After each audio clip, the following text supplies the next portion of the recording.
Today on Inside Comics, Marvel Stan Lee, movie scream queen Brink Stephens, and Jim Carrey is the Mask.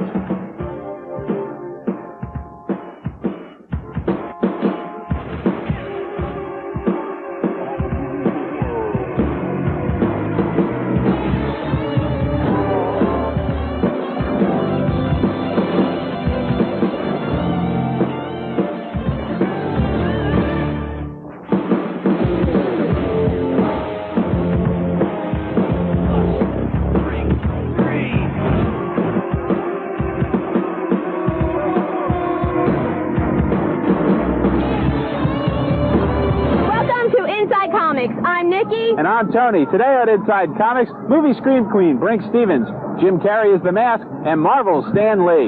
But first, let's talk about censorship in comics. Censorship in the comics industry has been a problem since the earliest comics. In the late 40s and early 50s, comic books sold in the millions to a diverse audience. But in 1954, in response to Senate hearings in Congress, the Comics Authority Code was formed. I believe from my research that prior to 1954, when the Comics Code Authority was established, there was a diverse readership. We're coming back to that now. Back in the 1950s, when everybody was scared of censorship, the comics declared themselves just for kids. Even though, where you see the World War II footage of the soldiers, reading comics all the time, and even though there was a much broader audience, comics shut themselves down from any adult market. Publishers were forced to adhere to the code. Despite vocal opposition from Mad publisher William Gaines, the code was instigated, driving many publishers out of business. By the 70s, the comic book industry was nearly dead, but was saved by the direct sales market. With the direct sales market, publishers could sell to retailers on a non-returnable basis and get their work uncensored to comics fans. We still have something called the direct sales market, where if I print and sell a book to a retailer, it is non-returnable. The whole system depends upon all sides of the marketplace being straight with each other. I'm going to publish what I promise, and hopefully they're only going to order what they're able to sell. As long as that marketplace exists in some form, unlike books, unlike records, unlike movies, individual creators will be able to present their own vision to an ever-growing audience. I think that's a very important thing in American culture right now, as we see more and more and more major corporations controlling communication networks. But despite this freedom, the specter of censorship continues to haunt creators. Only problem I ever had with Swamp Thing in terms of censorship was in the very first issue, the origin story, where the Comics Code didn't like the idea he was enveloped in flame as he ran to the lake and fell into the water. So we kept the exact same artwork, changed the word flame to fumes, and the Comics Code went, that's fine, and went happily along. On the Punisher, we can't show exit wounds. They started recoloring our exit wounds yellow, which I'm like, one bodily fluid is preferable to another. In my first one, I did a little bondage scene, and, well, my characters were enjoying themselves, but they weren't smiling, so they had to paint little smiles on it because our distributor wouldn't distribute it if everyone wasn't happy about being spanked and tied up. Censorship in comics is something that I'm real sensitive about myself. I censor myself very, very heavily. When I first thought of this story, I thought as a reader we would just be with these girls everywhere. If they go to the bathroom, we go with them. When I ended up actually doing the story, I decided not to. I wanted the story to be more accessible. It's still in the miniseries ended up as a mature readers only, and I feel like it hurt myself.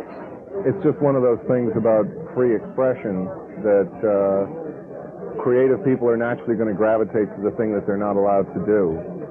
So, while all other media are being laundered of any meaning, content, or interest for the average creative person, comic books are getting to be one of the few places that you can just sit down and put down on paper what you want to say. Currently, there is a landmark censorship case in the Florida courts. Michael C. Diana, who got sentenced for publishing, distributing, and creating obscene materials in Florida, and was sentenced to 3 years parole. He's not allowed. Have you guys heard about this? We'll tell you more about this controversial Michael C. Diana case and what the Comic Book Legal Defense Fund is doing to fight it later in the show. Looking at comics this week, I want to talk about Star Trek Deep Space Nine comic book from Malibu. This is a great comic, adaptation of the TV series. More adventures with the characters going to different planets. If you're a fan of Security Chief Odo, the Shape Changer, and you're tired of seeing him appear on the show and never use his power, check out the comic book because he uses it every single issue. I am not a fan of the DS9 comic book nor the television show. It just doesn't do anything for me. But on the other hand, Scud, the Disposable Assassin, there is a good comic book for you. It is the story of a disposable assassin who you can get out of a vending machine, much like a can of soda. Now, supposedly, once he takes out who he was hired to kill, he's supposed to self-destruct. But not Scud, because he becomes self-aware. And so in order to keep himself alive, he kills, for money, of course, so that he can keep his opponents on life support. This is the greatest comic of all time. I really enjoyed Scud, too. The guys who created Scud come from a completely different background, not a comic book background, more comedy, more animation, and the book's just great. You should check it out from Fireman Press. Here's a comment from Scud creator Rob Schraub. Now, issue number 3, which is coming out in August, at the end of issue number 2, he gets shot through the hand, where we find out in issue number 1, that's where he gets inputted in with his contempt level, how he feels about each individual target. If you program him at 10, he'll really, really hate the target. If you program him with at level 1, he'll very systematically take out the character. He gets shot through the panel, and he basically shoots up to level 15 and goes insane. And it's a real insane issue where he just totally tears everything up. It's very, very nuts.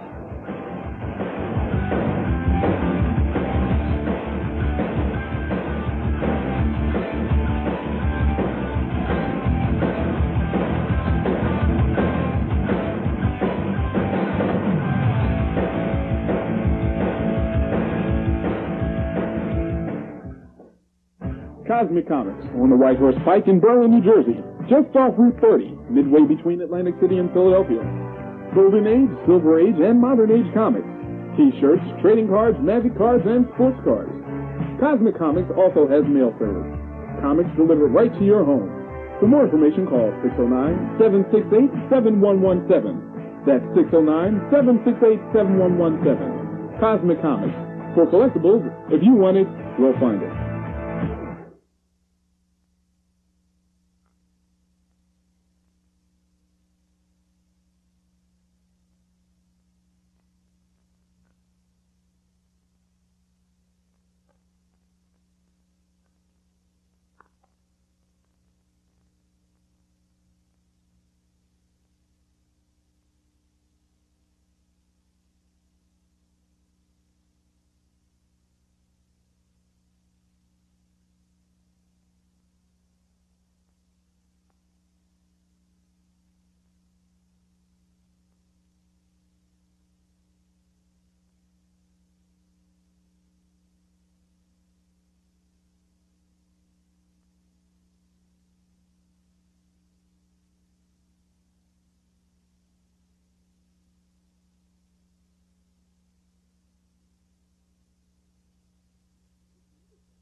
The Creators Coalition is an arts, culture, and educational nonprofit organization fostering support for creators everywhere. Comic book artists, writers, inkers, letterers, colorists, as well as sculptors, photographers, graphic designers, computer graphic designers, computer colorists, and any print or creative medium, battling illiteracy wherever it's found and helping to bring the joy of reading comics to young readers. To donate, send your tax-deductible donation to the Creators Coalition, 64 Captain Shanky Drive, Gardnerville, New York, 10923, or call for more information.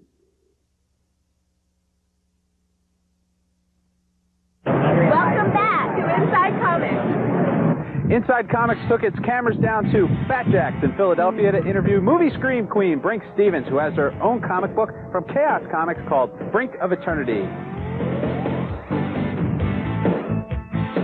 I love comic books. I've read them ever since I was a kid, but I collected Inferior 5 and Metal Men. I wish I knew what happened to them. My mom threw them all out one day when she was cleaning house. And then I got into Vampirella, the original one, way back when in the 70s. And now I'm reading Vampirella and a lot of the female comics, mostly to get ideas. Like many actresses, Brink got her start in movies as a Hollywood extra. I was trying to find a science job in Los Angeles, And one day I walked by a room that had an open door, and there were movie posters on the wall. So I kind of like looking in, and the guy says, come here, come here. And he ended up putting me in a movie the next day. It was a casting office. And I liked it, so ever since then I've been doing films. That movie was called All the Marbles with Peter Falk. I was an extra in it, you know, $35 a day and lunch. But that was where I got bitten by the acting bug. But Brink is best known by her fans for her appearances in a host of horror movies. The first movie I got after that, where I had a big speaking part, was Roger Corman's Slumber Party Massacre, where I'm victim number 2 out of about 17. I get killed in the locker room by this crazy driller killer. And it was fun. It was the first time I'd ever screamed and then died horribly on film. And we went out in the parking lot, and I screamed over and over for about 45 minutes until the sound man got the perfect scream on tape, because it has to tell the story of my death. You don't really see the blood and gore, but the scream describes it all. So I'm amazed nobody called the police. I certainly would have. But it just started me as a scream queen. I've probably been killed more times than any other actress in films. I've had my throat slit with a razor blade. I've been pulled apart by demons. Shot in the back with guns, shot with arrows, you name it. I've hand grenade in my mouth. That was my favorite one. Now Brink stars in her own comic called Brink of Eternity. Co-created by Chaos Comics' Brian Pulido, Brink must save the Earth using her powers.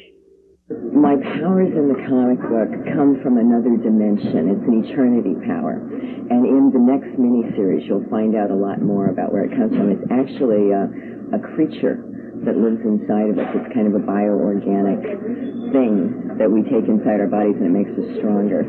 I co-created the first story with Brian Pulido. It began by my giving him 2 pages of plot, and this is what I wanted. And then Brian Pulido did the actual writing. As you know, he does Evil Ernie and Lady Death.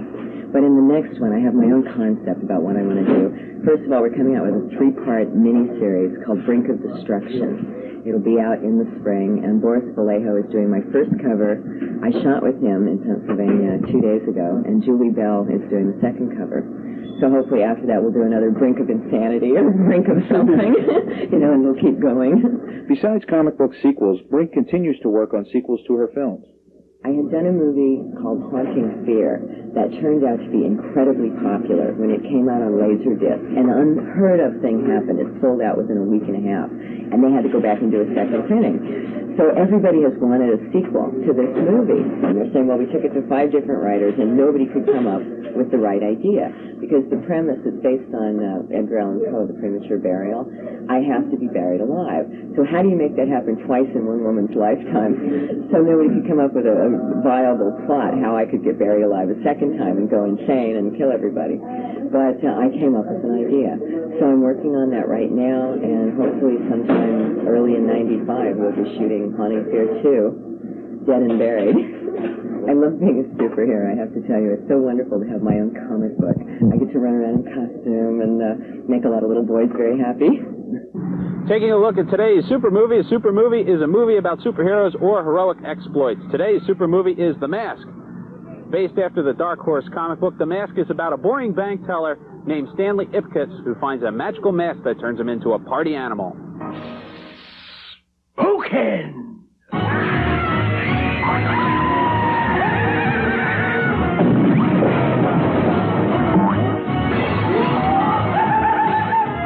It's like it brings your innermost desires to life. You become some sort of love-crazy wild man. I want him here tomorrow, alive. Now, you have to ask yourself one question. Do I feel lucky? Do you? Thanks. The Mask movie, after 5 years, is finally out and successful. We feel very much a part of that whole process.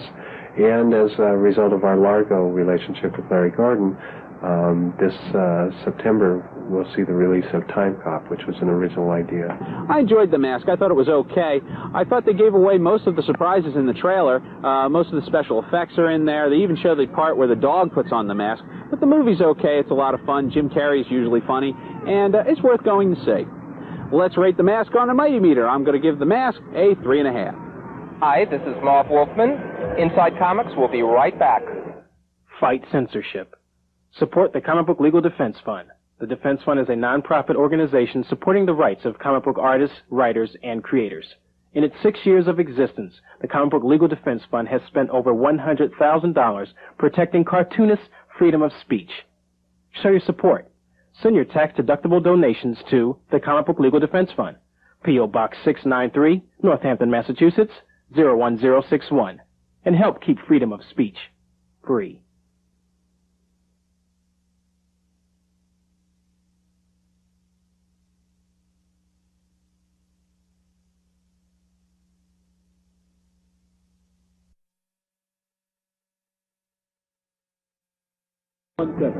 Cosmic Comics.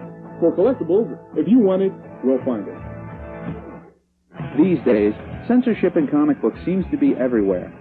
I did work for Details magazine, and the issue that I had a comic strip that involved sort of sexual matters didn't get distribution in Canada or in the South. With Canadian customs, I can't send anything across the border with Boneyard Press on it at all. Most of the Arrow's titles were published, they were printed in Mexico because we couldn't find an American printer or a Canadian printer at various times. In the Canada and censorship, we just got some write-ups in New York Times, New York Post, all the New York, in fact, USA Today, I think, did a spot on this. And what it's about is Canada doesn't have a constitution, and because of that, it doesn't have any freedom of speech. So they're the Maple Leaf Thought Police. But a landmark case in the Florida courts may have a far-reaching effect on the comics industry. On March 27th, artist Michael C. Diana was convicted of selling what the court ruled obscene material through the mail. Young guy, 21, 20, Xeroxes up 300 copies of his zine, Boiled Angel. He distributes it through the mail, virtually every copy outside of Florida. One copy happens to be stumbled upon by police authorities while investigating a serial murder case. They passed that along to the local sheriff's office, who, over a 2-year period, somebody in there, for unclear reasons, corresponded with Mike and pretended he was a zine fan and ordered a couple of copies of the next few issues. And then, sort of rather suddenly, they decided, oh, wait, this is obscene. They took him to court, and he lost. He's 3 years parole. He has to undergo psychotherapy. He has to be gainfully employed. He's got to pay, I think it's like $3,000. I'm not quite sure, maybe a little bit more than that. He's not allowed to draw. He's not allowed any contact with anybody under the age of 21. Pretty stiff, huh? You thought you're living in America. For the most part, I think what you do in the privacy of your own home is your concern and yours alone. I think it's the biggest bogus thing in the world. They come spot checking and whether to see what he's drawing or not. As an artist, that's an expression of freedom of speech. I think that we all we have the ability to draw anything we want, but maybe we don't have the right to draw everything we want. We all have the ability to just member a baby, but we don't have the right to do it. It's ridiculous.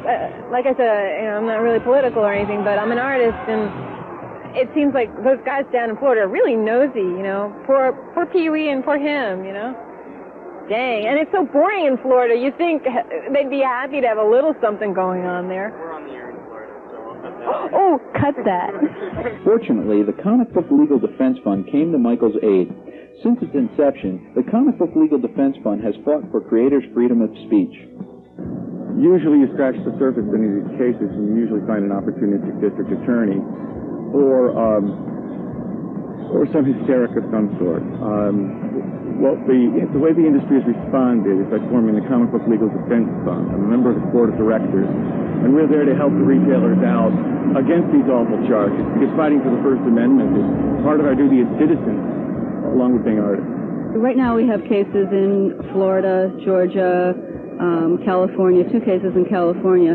Most of them have to do with distributing offensive material, and one of them has to do with the state of California suing one of our artists for not recognizing comic book art as a legitimate art form and wanting to tax it as a commercial art. But without something like the Comic Book Legal Defense Fund, I think a lot of those cases, a lot of those defendants would get railroaded, and bad precedents would be set. I think that's on a case-by-case basis. It's a good thing that we have the Comic Book Legal Defense Fund because those tend to be brush fire issues.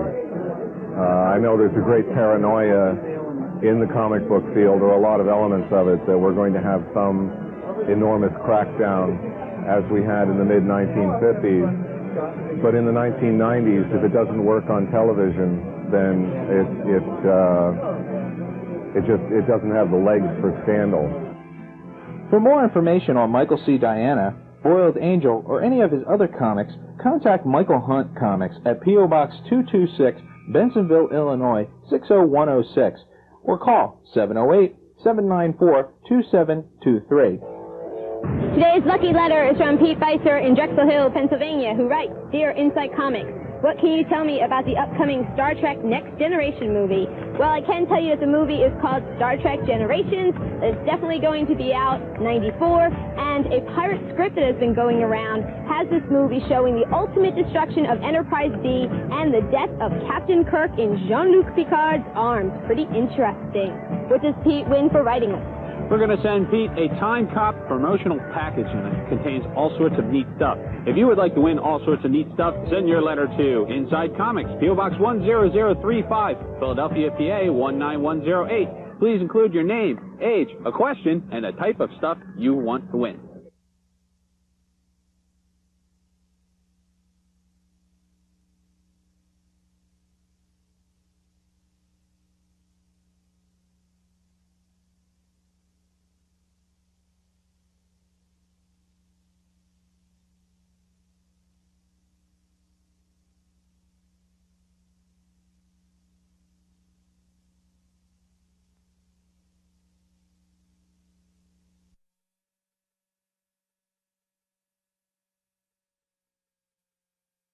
Time Cop opens nationwide on Friday, September 16th. For your chance to win a Time Cop promotional package, write to Inside Comics and Time Cop, P.O. Box 10035, Philadelphia, PA 19108. It's sponsored by Inside Comics and Universal Pictures. Time Cop. Turn back the clock and your history. Today on Celebrity Corner, Nikki talks to Marvel legend Stan Lee. How active are you today with Marvel Comics? Well, I'm not involved in the day-to-day operation, but I try to keep my hand in as much as possible. I follow what they're doing. I love what they're doing, and it's great to be here and be a part of it for at least a little while. Tell me about the old days at Marvel. It always sounds like you guys had so much fun with this. The old days at Marvel were great. We had this little bullpen. It wasn't very big. I knew everybody personally. We were all close friends. And it wasn't like working. It was just like playing with all your friends. It was wonderful. It's still great, but it's a bigger business now. Any words about the King, Jack Kirby? Oh, he was the greatest, and, you know, I don't know what to say. It's a terrible, terrible loss. But his work will be remembered. He'll be remembered, respected, and honored. Can you give us any inside scoops on the Marvel Power Hour coming out this fall? Well, he can. Well, actually, it's the Marvel Action Hour, I think. And it consists of a half hour of the Fantastic Four, a half hour of Iron Man, and guess who's going to be the host who'll do a live intro to each show? I know it's a hard thing to guess. There you are. Right. But I'm going to be doing it, and it's very exciting, and I can't wait to get started. Is it true that you're still working on the Spider-Man newspaper strip? Yes, I write that. I've been writing that since 1977. And I've got to do that 7 days a week, and it's like having the sword of Damocles hanging over your head every day. Write the Spider-Man strip. But it's good. It's in over 500 newspapers. It seems to be the best-selling and most popular of all the story strips, so we're very proud of it. Well, the one that we have now, if I can remember it, Spider-Man decides that he wants to... When I say now, I'm writing it now. It won't come out for another few weeks. He wants to find a way to make money with his superpower, and he can't think of a way to do it without hurting people. Like if he plays football, he might kill the person he bumps into and so forth. Finally, he gets an idea, but before we tell the readers what the idea is, we're making a contest out of it, and we're going to ask all the readers to write in and tell us what they think he should do in order to make money with his power. That's it for Inside Comics this week. Tune in next week. We're going to review the movie The Shadow. And we're going to be talking to All My Children's Walt Willie. He has his own comic book, don't you know? Tell your wives, your sisters, your girlfriends. Be here next week. See you next week. Bye-bye. Don't you know? Don't you know? What are you, English now? Don't you know? You're the English flower girl with the hat?